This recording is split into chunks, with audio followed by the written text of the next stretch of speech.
ಧಾರವಾಡ ಲೋಕಸಭಾ ಕ್ಷೇತ್ರದ BJP ticket ಮೇಲೆ ಲಿಂಗಾಯತರ ಕಣ್ಣು. ಲಿಂಗಾಯತರ ನಡೆಯಿಂದ ಕೇಂದ್ರ ಸಚಿವ ಪ್ರಹ್ಲಾದ್ ಜೋಶಿಗೆ ಈಗ ಟೆನ್ಷನ್ ಶುರುವಾಗಿದೆ.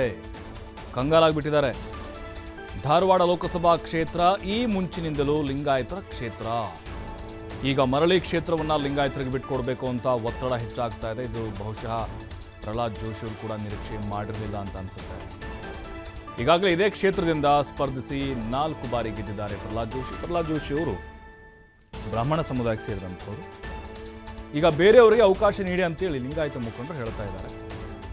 6 ಬಾರಿ ಗೆದ್ದಿದ್ದ ಶೆಟ್ಟರ್ಗೆ ವಿಧಾನಸಭೆಗೆ ಬಿಜೆಪಿ ಟಿಕೆಟ್ ಕೊಡಲಿಲ್ಲ. ಅದೇ ರೀತಿಯ ತೀರ್ಮಾನವನ್ನು ಕೂಡ ಈಗಲೂ ತೆಗೆದುಕೊಳ್ಬೇಕು ಅಂತ ಆಗ್ರಹ ಮಾಡಿದ್ದಾರೆ. 6 ಬಾರಿ ಗೆದ್ದಂತಹ ಶೆಟ್ಟರ್ಗೆ ನೀವು ಕೇಂದ್ರ ಹುಬ್ಬಳ್ಳಿ ಸೆಂಟ್ರಲಲ್ಲಿ ಟಿಕೆಟ್ ಕೊಡಲಿಲ್ಲ, ಅವ್ರನ್ನ ಅವಮಾನಿಸಿದ್ರಿ. ನೀವು ಅವಮಾನ ಹೋಗಲಿ, ಆದರೆ ನೀವು ಟಿಕೆಟ್ ಕೊಡಲಿಲ್ಲ ಅಲ್ವಾ. ಈಗ ಅದೇ ರೀತಿಯಾಗಿ ಈಗ ಪ್ರಹ್ಲಾದ್ ಜೋಶಿಯವರಿಗೂ ಕೂಡ ಟಿಕೆಟ್ ಕೊಡಬೇಡಿ. 4 ಬಾರಿ ಗೆದ್ದಿದ್ದಾರೆ ಲೋಕಸಭೆಯಲ್ಲಿ. ಪ್ರಧಾನಿ ಮೋದಿ, ಅಮಿತ್ ಶಾ, ನಡ್ಡಾರನ್ನ ಭೇಟಿ ಮಾಡೋಕ್ಕೆ ನಿಯೋಗ, ಅಂದರೆ ಲಿಂಗಾಯತರ ನಿಯೋಗ, ಕೆಲವೊಂದಿಷ್ಟು ಪ್ರಮುಖರು ಆರಂಭ ಆಗಿದೆ. ಈಗ ಒಂದು ಚರ್ಚೆಗಳು. ಈ ಲಿಂಗಾಯತರ ನಿರ್ಣಯದಿಂದ ಬಿ ಜೆ ಪಿಯಲ್ಲಿ ಹೊಸ ಟೆನ್ಷನ್ ಶುರುವಾಗಿದೆ. ಅದರಲ್ಲೂ ಪ್ರಹ್ಲಾದ್ ಜೋಶಿಯವರಿಗೆ, ಭಾಳ ಪ್ರಭಾವಿ ನಾಯಕ, ಪ್ರಧಾನಿ ನರೇಂದ್ರ ಮೋದಿ, ಅಮಿತ್ ಶಾ ಎಲ್ಲ ಹಿರಿಯ ನಾಯಕರಿಗೆ ಭಾಳ ಅತ್ಯಾಪ್ತರು. ಆದರೆ ಈಗ 4 ಬಾರಿ ಆಯ್ಕೆಯಾಗಿದ್ದಾರೆ, ಹಿರಿಯರಿದ್ದಾರೆ, ಸಾಕು ಅವರು ಅಲ್ಲಿ ಆಡಳಿತವನ್ನು ಮಾಡಿದ್ದು ಎಲ್ಲ ಅನುಭವಿಸಿದ್ದಾರೆ. ಕೇಂದ್ರ ಸಚಿವರು ಕೂಡ ಆಗಿದ್ದಾರೆ 2 ಬಾರಿ. ಅವ್ರಿಗೆ ಯಾಕೆ ಮತ್ತೆ ಅವಕಾಶ? ಲಿಂಗಾಯತ ನಾಯಕರು ಕೊಡಿ. ಲಿಂಗಾಯತ ನಾಯಕರು ಕೊಟ್ಟರೆ ನಿಮಗೆ ಅನುಕೂಲ ಆಗುತ್ತೆ. ಇಲ್ಲದೇ ಇದ್ದರೆ ಈಗೇನು ಲಿಂಗಾಯತ ಮತಗಳು ದೂರ ಹೋಗಿದ್ದಾವೆ ಅನ್ನೋದು ಬಿಂಬಿತ ಆಗಿದೆ ಲಾಸ್ಟ್ ಎಲೆಕ್ಷನ್ನಿಂದ, ಅದು ಮತ್ತೆ ಪ್ರೂವ್ ಆದಂಗೆ ಆಗಿಬಿಡುತ್ತೆ.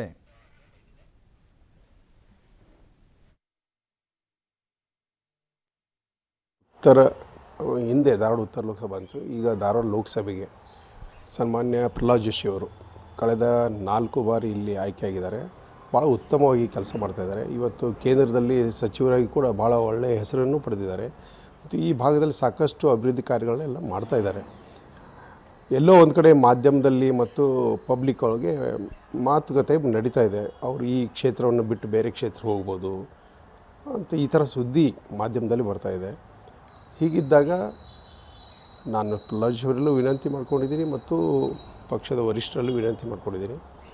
ಆ ಥರ ಏನಾದರೂ ಬದಲಾವಣೆ ಮಾಡೋದಿದ್ದರೆ, ಅಂದರೆ ಅಕಸ್ಮಾತ್ ಪ್ರಹ್ಲಾದ್ ಜೋಶಿಯವರು ನಿಲ್ಲದೇ ಹೋದರೆ, ನಾನು ಒಬ್ಬ ಸೀನಿಯರ್ ಕಾರ್ಯಕರ್ತ, ಭಾಳ 34 ವರ್ಷಗಳಿಂದ ಪಕ್ಷದಲ್ಲಿ ಕೆಲಸ ಮಾಡ್ತಾಯಿದ್ದೀನಿ. ಕಳೆದ 20 ವರ್ಷಗಳ ಕೆಳಗಡೆಗೂ ಕೂಡ ಯಾವಾಗ ವಿಜಯ್ ಸಂಕೇಶ್ವರ್ ಅವರು ನಮ್ಮ ಪಕ್ಷವನ್ನು ಅಂದರೆ ಸಂಸತ್ತಕ್ಕೆ ಬೇಡ ಅಂತ ಹೇಳಿದಾಗ ಅವಾಗೂ ಕೂಡ ನನ್ನ ಹೆಸರಿತ್ತು. ಅವಾಗ ಪ್ರಹ್ಲಾದ್ ಜೋಶಿ ಅವರಿಗೆ ಸಿಕ್ಕಾಗ ನಾವು ಪ್ರಹ್ಲಾದ್ ಜೋಶಿ ಅವರಿಗೆ ಮಾಡಿದ್ವಿ. ಈಗೂ ಅಷ್ಟೇ, ಅವರಿಲ್ಲ ಅಂದರೆ ನಾನೊಬ್ಬ ಸೀನಿಯರ್ ಕಾರ್ಯಕರ್ತನ ಕೇಳಿದ್ದೀನಿ, ಟಿಕೆಟ್ ಕೊಡಿ ಅಂತ ಕೇಳಿದ್ದೀನಿ. ಪಕ್ಷ ಏನು ಹೇಳ್ತದೋ ಅದ್ರ ಬಗ್ಗೆ ನಾವು ಬದ್ಧನಾಗಿರ್ತೀವಿ. ಜಾತಿ ಲೆಕ್ಕಾಚಾರ ಕ್ಯಾಲ್ಕುಲೇಟ್ ಅಥವಾ ಹೇಗೆ ಸರ್? ಯಾಕಂದರೆ ತಾವು ಲಿಂಗಾಯತ ಮತಗಳು ಹೆಚ್ಚಿಗೆ ಇದ್ದಾವೆ ಈ ಕ್ಷೇತ್ರದಲ್ಲಿ. ಇಲ್ಲಿ ಜಾತಿ ಪ್ರಶ್ನೆನೇ ಬರೋದಿಲ್ಲ. ಈಗ ಸಂಕೇಶ್ವರ್ ಬಿಟ್ಟು ಹೋದಾಗ ಆ ಥರ ಒಂದೇನೋ ವಾತಾವರಣ ಇತ್ತು. ಬಟ್ ಹಾಗಿಲ್ಲ. ಜನ ನೋಡಿ, ಭಾರತೀಯ ಜನತಾ ಪಕ್ಷದ ಇಲ್ಲಿ ಗಂಡು ಮೆಟ್ಟಿನ ಸ್ಥಳ ಇದು. ಹುಬ್ಳಿ ಧಾರವಾಡ ಇರ್ಬೋದು, ಈ ಭಾಗದಲ್ಲಿ ಸಾಕಷ್ಟು ನಾವೆಲ್ಲ ಪಕ್ಷ ಕಟ್ಟಿದ್ದೀವಿ. ಮತ್ತು ಹಿಂದೆ ಮೋದಿ, ನಾನು ಕಳೆದ ಬಾರಿ ಹೇಳಿದ್ದೆಲ್ಲ, ನಾನು ವೀರಶೈವ ಲಿಂಗಾಯತರಿಗೆ ನಮ್ಮ ಪಕ್ಷದಲ್ಲಿ ಒಂದು ಅನುಕೂಲ ಮಾಡಿಕೊಡ್ಬೇಕು, ಪ್ರಿಫರೆನ್ಸ್ ಕೊಡಬೇಕಂತ ಹೇಳಿದ್ರೆ, ಅದರ ತಕ್ಕಂಗೆ ನಮ್ಮ ರಾಜ್ಯ ಅಧ್ಯಕ್ಷರಾದ ವಿಜೇಂದ್ರ ಅವರನ್ನ ನಮ್ಮ ಸಮುದಾಯಕ್ಕೆ ಸೇರಿದಂಥ ಒಬ್ಬ ಒಳ್ಳೆಯ ಯುವ ನಾಯಕನನ್ನು ನಮಗೆ ಕೊಟ್ಟಿದೆ. ಹೀಗಾಗಿ ನನಗೆ ಸಂತೋಷ ಇದೆ. ಇದೇ ಥರ ಬರೋ ದಿನಗಳಲ್ಲೂ ವೀರಶೈವ ಲಿಂಗಾಯತ ಏನು ನಾವು ಕಾರ್ಯಕರ್ತರಿರ್ಬೋದು, ನಮ್ಮ ನಾಯಕರಿರ್ಬೋದು, ಇವ್ರ ಮೇಲೆ ನಮ್ಮ ಪಕ್ಷದವರು ಅದನ್ನು ಪ್ರಿಫರೆನ್ಸ್ ಕೊಡಬೇಕು, ನಮಗೆಲ್ಲ ಅವಕಾಶ ಕೊಡಬೇಕು. ಒಂದು ಬಲಾಢ್ಯವಾದಂಥ ನಮ್ಮದು ಜಾತಿ ಇದೆ. ಹೀಗಾಗಿ ನಾನು ನಮ್ಮ ಜಾತಿಗೆ ಪ್ರಿಫರೆನ್ಸನ್ನು ನಮ್ಮ ಭಾರತೀಯ ಜನತಾ ಪಾರ್ಟಿಯವ್ರು ಕೊಡಬೇಕಂತ ನಾನು ಈಗಾದರೂ ಆಗ್ರಹಿಸ್ತೇನೆ. ಅಲ್ಲ, ಈಗ ಲೋಕಸಭಾ ಕ್ಷೇತ್ರ ಟಿಕೆಟ್ ಏನಾದರೂ ಕೇಳಿದ್ದಾರೆ ಸರ್? ಹೇಳಕ್ಕೆ ಬರಲ್ಲ. ಏನು ಜಾತಿ ಇದರ ಮೇಲೆ ಅದರ ಮೇಲೆ ಕೊಡ್ಬೋದು. ಅವ್ರೇನೋ ಬೇರೆ ಕಡೆ ಹೋದರೆ ಅವಾಗ ಕೇಳ್ಬೋದು ನಾವು. ಅದಷ್ಟು ಮಾಹಿತಿ ಯಲ್ಲಪ್ಪ ನೀಡ್ತಾರೆ. ಯಲ್ಲಪ್ಪ, ಪ್ರಹ್ಲಾದ್ ಜೋಶಿ ಅವರಿಗೆ ಈಗ ಒಂದು ಹೊಸ ಟೆನ್ಷನ್, ಅವರು ಕೂಡ ನಿರೀಕ್ಷೆ ಮಾಡಿರಲಿಲ್ಲ ಅಂತ ಅನಿಸುತ್ತೆ. ಈಗ ಜಾತಿ ಆಧಾರದ ಮೇಲೆ ಯಾವ ರೀತಿ ಟಿಕೆಟ್ಗೋಸ್ಕರ ಒತ್ತಡ ಜಾಸ್ತಿ ಆಗ್ತಿದೆ, ಇದಕ್ಕೆ ಮಣಿಬೋದು ಹಾಗಾದರೆ ಹೈಕಮಾಂಡು ಅಂತ?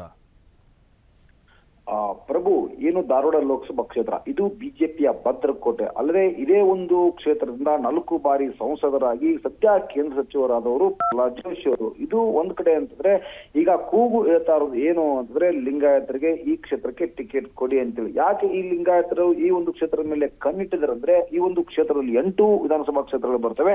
8 ವಿಧಾನಸಭಾ ಕ್ಷೇತ್ರದಲ್ಲಿ 1 ವಿಧಾನಸಭಾ ಅಂದ್ರೆ ಹುಬ್ಬಳ್ಳಿ ಧಾರವಾಡ ಪೂರ್ವ ವಿಧಾನಸಭಾ ಕ್ಷೇತ್ರವನ್ನ ಹೊರತುಪಡಿಸಿ ಉಳಿದ 7 ವಿಧಾನಸಭಾ ಕ್ಷೇತ್ರ ಇಲ್ಲಿ ಲಿಂಗಾಯತ ಮತಗಳೇ ನಿರ್ಣಾಯಕವಾಗ್ತವೆ. ಈ ಒಂದು ಹುಬ್ಬಳ್ಳಿ ಧಾರವಾಡ ಪೂರ್ವ ವಿಧಾನಸಭಾ ಕ್ಷೇತ್ರಗಳಲ್ಲಿ ಇಲ್ಲಿ ಅಲ್ಪಸಂಖ್ಯಾತ ಮತಗಳು ನಿರ್ಣಾಯಕ ಆಗ್ತವೆ. ಇದೆಲ್ಲವನ್ನೂ ಗಮನದಲ್ಲಿಟ್ಟುಕೊಂಡು ಜಾತಿ ಲೆಕ್ಕಾಚಾರದ ಮೇಲೆ ನಾವು ಚುನಾವಣೆ ಮಾಡಿದ್ರೆ ಇಲ್ಲಿ ಲಿಂಗಾಯತ ಮತಗಳೇ ನಿರ್ಣಾಯಕವಾಗ್ತವೆ. ಹೀಗಾಗಿ ಈ ಒಂದು ಕ್ಷೇತ್ರ ಲಿಂಗಾಯತರ ಕ್ಷೇತ್ರ. ಈ ಹಿಂದ್ಗಡೆ ಅಂದ್ರೆ 2004ರಲ್ಲಿ ಕೇಂದ್ರ ಸಚಿವ ಪ್ರಹ್ಲಾದ್ ಜೋಶಿ ಅವರು ಸ್ಪರ್ಧೆ ಮಾಡಿದ್ರು. ಅದಕ್ಕಿಂತ ಮುಂಚೆ ಅಂತಂದ್ರೆ ಈ ಒಂದು ಅಂದ್ರೆ ಅದಕ್ಕಿಂತ ಮುಂಚೆ ಈ ಒಂದು ಧಾರವಾಡ ಲೋಕಸಭಾ ಕ್ಷೇತ್ರ ಧಾರವಾಡ ಉತ್ತರ ಲೋಕಸಭಾ ಕ್ಷೇತ್ರ ಅಂತಿತ್ತು. ಅದಕ್ಕಿಂತ ಮುಂಚಿತವಾಗಿ ಈ ಅಂತಂದ್ರೆ ನಡೆದ ಎಲ್ಲಾ ಚುನಾವಣೆಯಲ್ಲಿ ಇಲ್ಲಿ MP ಆದರೂ ಸಂಸದರಾದರೂ ಲಿಂಗಾಯತರು. ಹೀಗಾಗಿ ಈ ಒಂದು ಕ್ಷೇತ್ರವನ್ನ ಲಿಂಗಾಯತರ ಕ್ಷೇತ್ರ, ಇದು ಲಿಂಗಾಯತರಿಗೆ ಬಿಟ್ಟು ಕೊಡಬೇಕು ಅಂತೇಳಿ ಹೈಕಮಾಂಡ್ ಮೇಲೆ ಒತ್ತಡವನ್ನ ಇವತ್ತು ಲಿಂಗಾಯತ ಮುಖಂಡರು ಹಾಕ್ತಾ ಇದಾರೆ. ಇದು ನಿನ್ನೆಯ ಮೊನ್ನೆಯ ಕೂಗು ಅಲ್ಲ. ಕಳೆದ 6 ತಿಂಗಳ ಹಿಂದ್ಗಡೆ ವಿಧಾನಸಭಾ ಚುನಾವಣೆ ಯಾವಾಗ ನಡೀತು, ವಿಧಾನಸಭಾ ಚುನಾವಣೆ ಆದ ನಂತರ ಅಂತಂದ್ರೆ ಇಲ್ಲಿ ಲಿಂಗಾಯತ ಇಲ್ಲಿ ಅಂದ್ರೆ ವೀರಶೈವ ಲಿಂಗಾಯತ ಅಂತ ಒಂದು ಟ್ವೀಟ್ ಮುಖಾಂತರ ಇಲ್ಲಿ ಅಂದ್ರೆ ಪ್ರಧಾನಿ ನರೇಂದ್ರ ಮೋದಿ ಅವರಿಗೂ ಟ್ವೀಟ್ ಮಾಡಿದ್ರು ಮತ್ತು ಕೇಂದ್ರ ಗೃಹ ಸಚಿವ ಅಮಿತ್ ಶಾ ಮತ್ತು ಬಿಜೆಪಿಯ ರಾಷ್ಟ್ರೀಯ ಅಧ್ಯಕ್ಷ JP ನಡ್ಡಾ ಅವರಿಗೆ ಒಂದು ಟ್ವೀಟ್ ಮಾಡಿ ಈ ಒಂದು ಕ್ಷೇತ್ರದಲ್ಲಿ ಲಿಂಗಾಯತರಿಗೆ ಟಿಕೆಟ್ ಕೊಡಬೇಕು, ಕೇಂದ್ರ ಸಚಿವ ಪ್ರಹ್ಲಾದ್ ಜೋಶಿ ಅವರು ಹಿರಿಯರು ಅಂತವರನ್ನ ಪಕ್ಷ ಸಂಘಟನೆಗೆ ಗುರುಸ್ಕೊಳ್ಬೇಕು. ಪಕ್ಷ ಸಂಘಟನೆ ಮಾಡಿದ್ರೆ ಅವರು ಕೇವಲ ಅಂತಂದ್ರೆ ಕೇಂದ್ರ ಪ್ರಹ್ಲಾದ್ ಜೋಶಿ ಅವರು ಹುಬ್ಬಳ್ಳಿ ಧಾರವಾಡ ಅಂದ್ರೆ ಧಾರವಾಡ ಲೋಕಸಭಾ ಕ್ಷೇತ್ರಕ್ಕೆ ಮಾತ್ರ ಇಲ್ಲಿ ಅಂದ್ರೆ ಸೀಮಿತವಾಗಿರಬಾರ್ದು.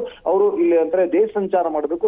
ದೇಶದಲ್ಲಿ ನಡೆಯುವಂತಹ ಎಲ್ಲಾ ಲೋಕಸಭಾ ಚುನಾವಣೆಗೆ ಹೋಗಿ ಪಕ್ಷ ಸಂಘಟನೆ ಮಾಡಿ ಪಕ್ಷದ ಅಭ್ಯರ್ಥಿಯವರನ್ನ ಗೆಲ್ಲಿಸಿಕೊಂಡು ಬರಲು ಶ್ರಮಿಸಬೇಕು. ಒಂದು ಕ್ಷೇತ್ರಕ್ಕೆ ಸೀಮಿತವಾಗಿರಬಾರ್ದು ಅಂತೇಳಿ ಒಂದು ಟ್ವೀಟ್ ಅನ್ನ ಇಲ್ಲಿ ವೀರಶೈವ ಲಿಂಗಾಯತರ ಮುಖಂಡರು ಒಂದು ಟ್ವೀಟ್ ಅಲ್ಲಿ ಮಾಡಿದ್ರು. ಅದೇ ರೀತಿಯಾಗಿ ಈಗ ಮತ್ತೊಮ್ಮೆ ಈ ಕೂಗು ಹೇಳ್ತಾ ಇದೆ, ಮುಂಬರುವ ಲೋಕಸಭಾ ಚುನಾವಣೆಗೆ ಇಲ್ಲಿ ಲಿಂಗಾಯತರಿಗೆ ಟಿಕೆಟ್ ಕೊಡಬೇಕು ಅಂತೇಳಿ ಪಟ್ಟನ್ನ ಹಿಡಿದಿದ್ದಾರೆ. ಪ್ರಭು, ಥ್ಯಾಂಕ್ ಯು ಎಲ್ಲಪ್ಪ ಮಾಹಿತಿಗಾಗಿ.